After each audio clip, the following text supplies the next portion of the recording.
तो आप सभी का पहले मैं तहे दिल से शुक्रिया अदा करता हूँ।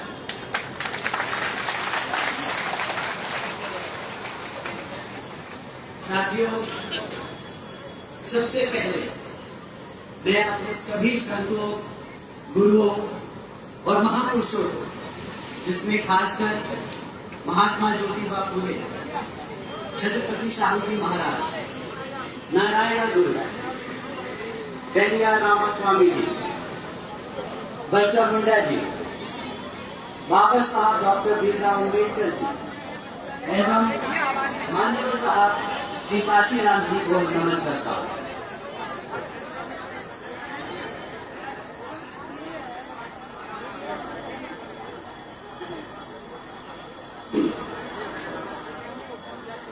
मान्यवर साहब श्री काशीराम जी के विचारों को देश के कोने कोने तक ले जाने वाले और संत समाज को शासन, प्रशासन व अनुशासन का उदाहरण दिखाने वाले उनकी एक बात उत्तराधिकारी हमारी आदरणीय बहन कुमारी मायावती, उत्तर प्रदेश की 4 बार मुख्यमंत्री, लोकसभा व राज्यसभा की कई बार सदस्य रही आदरणीय बहन कुमारी मायावती जी ने बाबा साहब डॉक्टर भीमराव अम्बेडकर जी और माननीय साहब श्री काशीराम जी के मिशन के लिए अपना पूरा जीवन समर्पित कर दिया और मुझे गर्व है कि मुझे ऐसे महान नेता के नेतृत्व में काम करने का मौका मिला।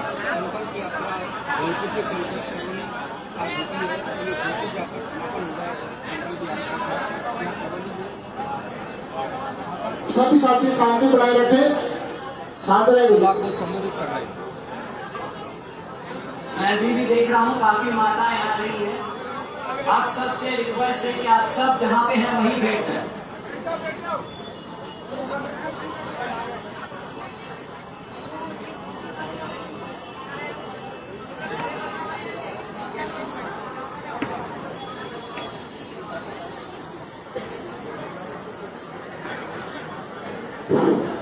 माता बहनों से मेरा अनुरोध है, आदरणीय नेशनल कोऑर्डिनेटर आकाश जी अपनी बात रखें, कृपया जहां जगह मिले वहीं बैठ जाएं, शांतिपूर्वक बैठ जाएं। आप इतनी दूर से चलकर आए, परेशानियां झेलकर मैंने आकाश जी को सुनने के लिए, तो जरा शांतिपूर्वक तरीके से बैठ जाइए और सुनिए साथ को। कोई नहीं बोलेगा बीच में, कोई ये नहीं कहेगा बैठ जाओ, ठीक है भैया, धन्यवाद। बस इतना ही बोलेगा, बैठ जाओ ना बोले, बाकी जो मैं पूछूं उसका जवाब जरूर दीजिएगा। साथियों, आज करौली की इस पावन धरती पर खड़े होकर आप सबके सामने अपनी बात रखने का जो सौभाग्य मुझे आप सब ने मुझे दिया है, तो इसके लिए मैं आप सभी का तहे दिल से आभार व्यक्त करता हूँ। साथ ही साथ यहाँ मंच पर मौजूद हम सब के बीच मैं पार्टी के सभी पदाधिकारी एवं सभा में मौजूद सभी कार्यकर्तागण का तहे दिल से आभार व्यक्त करता हूं। आज मैं आपसे एक दिल की बात कहना चाहता हूं। ये मैं बार बार दोहराता हूं, पर जब भी आप सबसे मिलता हूं तब मन करता है एक बार और तो बताऊं। आप इजाजत दे तो कहूं, हाथ उठा के इजाजत दे तो कहूं। साथियों, बाबा साहब के दिखाए रास्ते, मान्यवर साहब के बताए तरीकों और बहन जी के बेबाक अंदाज को हमें दिल से और दिमाग से अपनाना हो। आप मानते हैं?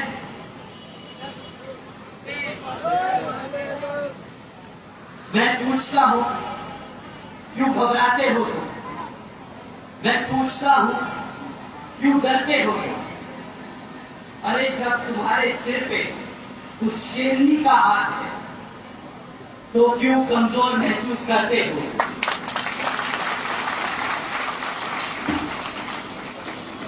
बहुजन समाज पार्टी से हैं हम सब। बहुजन समाज पार्टी से कभी ना झुकना, कभी ना रुकना, अपनी जिंदगी को अपनी शर्तों पे जीने वाले हो तुम। वो कहते हैं ना साथियों, कि अगर किसी चीज की लत लग जाए तो वो आदमी की पहचान बन जाती है। तो आज मैं कहता हूं आप सबसे कि बना लीजिए ये पहचान एक निडर समाज की, एक ताकतवर समाज की, एक मजबूत बहुजन समाज। साथियों, बाबा साहब डॉक्टर भीमराव अम्बेडकर जी ने लोकतंत्र की कुछ इस तरह व्याख्या की। ये मैं आज पहले अंग्रेजी में बोलूंगा जैसे बाबा साहब ने लिखा, और उसके बाद मैं आप सबको हिंदी में इसका मतलब सुनाऊंगा। बाबा साहब ने लिखा, a form and a method of government whereby revolutionary changes in the economic and social life of people are brought about without bloodshed। आइए भारत के इस संस्करण की कल्पना करें, इसका मतलब समझते हैं। बाबा साहब कहते थे, बाबा साहब चाहते थे जहां पर स्कूलों में बच्चों के बीच भेदभाव ना हो, वो है बाबा साहब के विचारों का भारत। जहां पर महिलाओं पर अत्याचार ना हो, ऐसा है बाबा साहब के विचारों का भारत। जहां पर आपका प्रमोशन आपकी जाति देखकर नहीं, आपकी काबिलियत पर, ऐसा है बाबा साहब के विचारों का भारत। जहां पर हर जाति और हर धर्म को बराबर का सम्मान मिले, ऐसा है बाबा साहब के विचारों का भारत। साथियों, तो ये है हकीकत, तो ये है कि आज यहाँ राजस्थान में जो कांग्रेस की सरकार चल रही है वो बहुजन समाज सहित सर्व समाज विरोधी है। जहां पर कांग्रेस की सरकार ने वादा किया था बेरोजगार युवाओं को 3500 रुपए महीना देने का, यही कांग्रेस सरकार ने वादा किया था सस्ती गैस सिलेंडर देने का, यही कांग्रेस सरकार ने वादा किया था लाखों युवाओं को रोजगार देने का, और यही वो कांग्रेस सरकार है जिसने वादा किया था हमारी महिलाओं को मुफ्त शिक्षा देने का। अब जब राजस्थान में चुनाव कुछ समय में होने वाले, तो ये फिर कांग्रेस के सारे नेता इंक्लूडिंग मुख्यमंत्री जी आप सबके बीच में आएंगे और फिर से ऐसे वादे करेंगे। साथियों, आप सब ये बखूबी जानते हैं कि हकीकत क्या है, इस राज्य कांग्रेस सरकार की हकीकत क्या है। हकीकत तो ये है कि राज्य की कांग्रेस सरकार ना हमारे युवाओं को रोजगार दे पाए, ना दे पाई हमारे बेरोजगार युवाओं को 3500 रुपए महीना, और ना दे पाई महिलाओं को मुफ्त शिक्षा। दिया है इस कांग्रेस सरकार ने हमारी जनता को तो सिर्फ और सिर्फ धोखा। दिया है इस कांग्रेस सरकार ने हमारी बहन बेटियों को सिर्फ दुख और दर्द। दिया है इस कांग्रेस सरकार ने हमारे युवाओं को सिर्फ झूठा भरोसा। अगर हम आपकी करौली की ही बात करें, क्या आज तक आप लोगों को साफ पानी मिला? आप हाथ उठा के बताइए कि नहीं मिला। क्या यहाँ पे करौली में कहीं आपके बच्चों के लिए स्कूल खुले? क्या आपके लिए यहाँ पे अस्पताल या मेडिकल सेंटर खुले? साथियों, समय आ गया यहाँ की कांग्रेस सरकार को हकीकत समझाने का। साथियों, हकीकत तो ये है कि यहाँ की कांग्रेस सरकार हमारी माताओं और बहनों तक को सुरक्षा न दे पाई। सिर्फ पिछले 5 सालों में 1 लाख से ज्यादा महिलाओं पर हुए अत्याचारों के केस दर्ज किए गए, और ये तो वो है जो केस दर्ज किए गए। यहाँ पे हजारों कांड रोज होते हैं हमारी महिलाओं पर, हमारे बुजुर्गों पर, हमारे युवा साथियों पर, जिनको दर्ज भी नहीं किया जाता। पर मैं शुक्रगुजार हूं यहाँ की बहुजन मीडिया का, जो इन सब खबरों को हम सबके सामने लाने का काम करते हैं।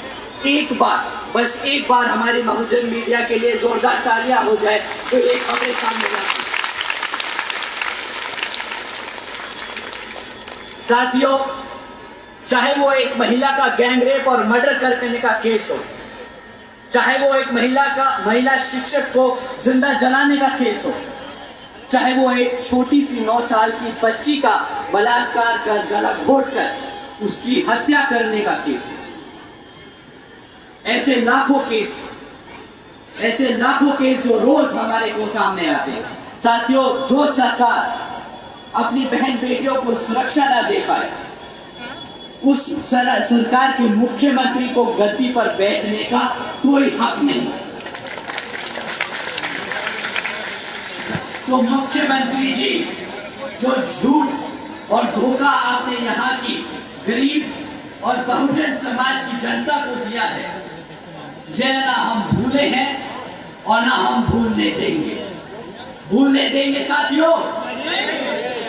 याद दिलाएंगे ना दोबारा से जब वो आपके बीच में आएंगे, याद दिलाएंगे ना कि कितने मुसीबत से आपको उन्होंने धोखा है। मुझे तो उम्मीद भी नहीं है कि वो आप तक पहुंचेंगे भी। आजकल वो हेलीकॉप्टर से जो दौरा कर रहे हैं, करौली की दिक्कत कहां से समझेंगे। साथियों, मेरा ये गुस्सा व्यक्तिगत नहीं, मैं दुखी हूं क्योंकि हमारा बहुजन समाज जो मुख्यमंत्री के साथ एक प्रधानमंत्री बनाने की ताकत रखता है, उसी समाज का शोषण किया जाता है। और वो ये अकेला राजस्थान का हाल नहीं, वो ये हर प्रदेश का हाल है जहां पर मनुवादी सोच रखने वाली सरकारें चल रही हैं। ये आप बिल्कुल मत सोचिएगा कि कांग्रेस अगर इतनी खराब है तो बीजेपी कुछ ज्यादा अच्छी है। बीजेपी की भी यही फितरत है। वो कहते हैं ना, सिक्के के 2 पहलू होते हैं। ये सरकार है वो सिक्के के 2 पहलू, एक तरफ कांग्रेस तो एक तरफ बीजेपी। बीजेपी की भी फितरत सिर्फ धोखा देना, कमजोरों पर अत्याचार और बहुजन समाज को दबा कर रखना। साथियों, कुछ लोग मन की बात सुनाकर आपका वोट ले गए, पर अब जब हम सब दिक्कत में हैं, परेशान हैं, हमारी जनता जब बेहाल है, तो वो क्या कहते हैं? मैं तो फकीर आदमी हूं, झोला उठाकर चल पड़ूंगा। क्यों साथियों? मानते हैं ना कि जिम्मेदारी से पल्ला झाड़ना इनसे अच्छा कोई नहीं जानता। हाथ उठाकर बता दीजिए कि इनसे ज्यादा बड़ा जिम्मेदारी से पल्ला झाड़ने वाला कोई नहीं इस भारत में। कोई नहीं है। साथियों, केंद्र की सरकार का वादा 10 करोड़ नौकरी देने का, इनका वादा महंगाई कम करने का, इनका वादा गरीबी खत्म करने का। आज मैं आप सबके बीच में खड़ा हूं, आप सबसे पूछता हूं, क्या आप लोगों की लग गई नौकरियां? क्या आप लोगों के लिए हुई महंगाई कम? क्या आप लोगों के लिए बढ़ी आमदनी? साथियों, आमदनी कहां से बढ़ेगी? जब नौकरियां नहीं लगी तो आमदनियां कहां से बढ़ेंगी? साथियों, 10 करोड़ लगी हुई नौकरी 2014 में जो मैन्युफैक्चरिंग सेक्टर्स में लगी थी, वो भी आज घटकर सिर्फ 5 करोड़ रह गई। जो महंगाई का डिंडोरा पीट रहे थे 2014 में सड़क पे उतर के कि 50 रुपए का पेट्रोल बहुत महंगा हो गया, आज उनसे कोई जाके पूछे कि 100 रुपए का पेट्रोल जब हमारी माताओं और बहनों और बड़े बुजुर्गों को खरीदना पड़ता है तो क्या वो इन्हें महंगा नहीं लग रहा? आपको लग रहा है महंगा? तकलीफ नहीं हो रही आने जाने में?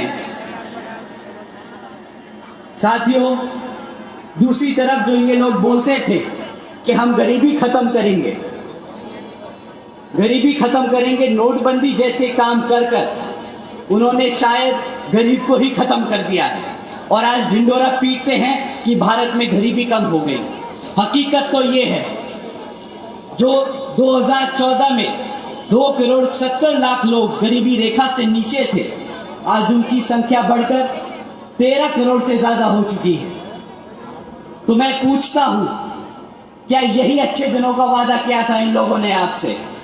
क्या यही थे अच्छे दिन साथियों जो इन्होंने आपको दिखाए? हाथ उठाकर बताइए कि दिए कि नहीं दिए अच्छे दिन।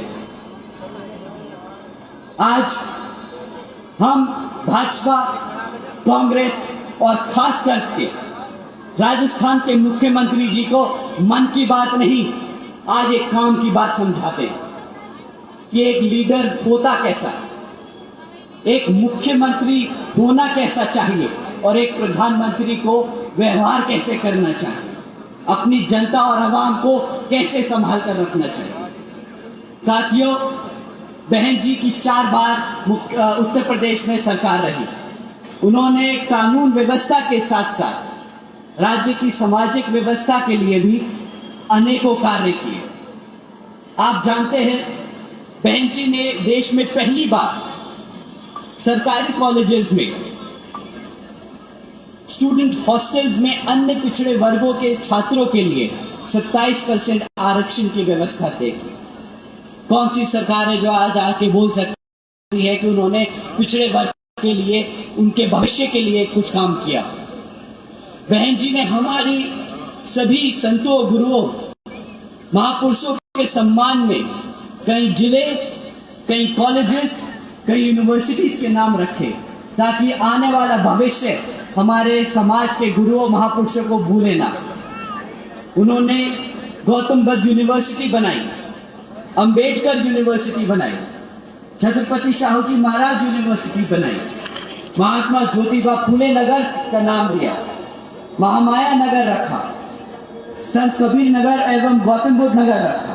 ऐसे लाखों, हजारों और कई नाम बहुत महत्वपूर्ण जगहों को दिए बहन जी ने, महापुरुषों के, ताकि हमारा भविष्य हमेशा हमारे महापुरुषों को याद रखे। बहन जी ने साथ ही साथ सावित्रीबाई फूले बालिका शिक्षा योजना के तहत 7 लाख से ज्यादा बच्चियों को 12वीं तक की शिक्षा प्राप्त करने हेतु 600 करोड़ से ज्यादा लागत लगा इन बच्चियों को अपने पैरों पर खड़ा कर एक भविष्य, एक उज्जवल भविष्य देने की के लिए खर्ची। साथियों, बहन जी ने महामाया गरीब बालिका आशीर्वाद योजना के तहत 3,25,000 बच्चियों को 1 लाख रुपए सीधा उनके बैंक खातों में देने का काम किया। आदरणीय बहन जी ने इस योजना के तहत 3,250 करोड़ रुपए सीधा हमारी बच्चियों के बैंक खातों में डाले। हमारी माताएं यहाँ बैठी हैं अपनी बच्चियों के साथ। ध्यान रखिएगा कि राजस्थान की आज तक हिस्ट्री में किसी भी सरकार ने हमारी बच्चों के लिए आज तक ऐसा कोई काम नहीं किया। बहन जी ने 4 बार अपनी सरकार में ये काम करके दिखाया। ध्यान रखिएगा, मैं ये सारी बातें आपको बार बार दोहरा रहा हूं, क्योंकि हम कोई प्रमाण जारी नहीं करते इलेक्शन के दौरान।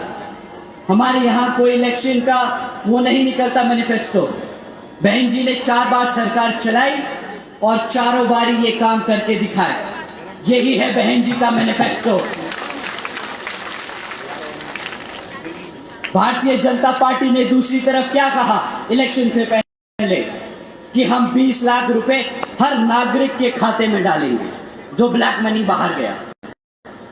आज इस बात को 10 साल हो गए। कितने लोगों को 20 लाख रुपए मिले यहाँ पे? साथियों, 20 लाख तो दूर की बात है।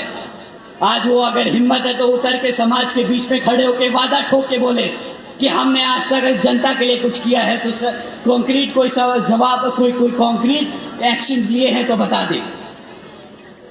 आदरणीय बहन जी ने दूसरी तरफ अपने शासनकाल में 12,500 करोड़ की लागत से हमारे SC, ST, OBC व आदिवासी समाज के लिए 3,50,000 से ज्यादा परिवारों को महामाया आवास योजना के तहत खुद का घर दिया।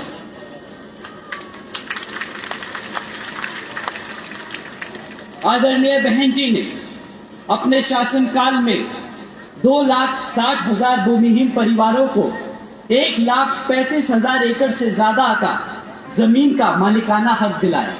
आज हम तरसते हैं अपनी जमीन के लिए।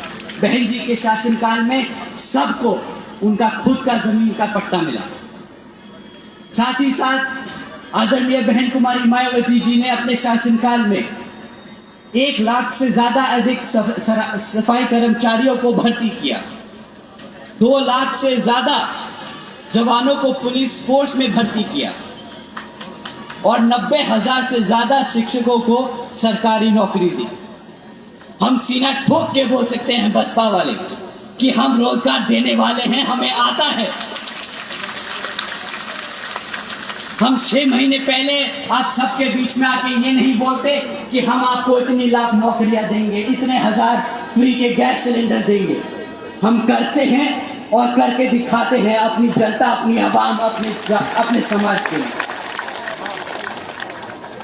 दूसरी एक तरफ पूरे उस समय ये सरकारी नौकरियां तब दी गई जब पूरा देश, पूरी दुनिया मंदी की दौर से गुजर रही थी। हमने बहाने नहीं बनाए। आदरणीय आदरणीय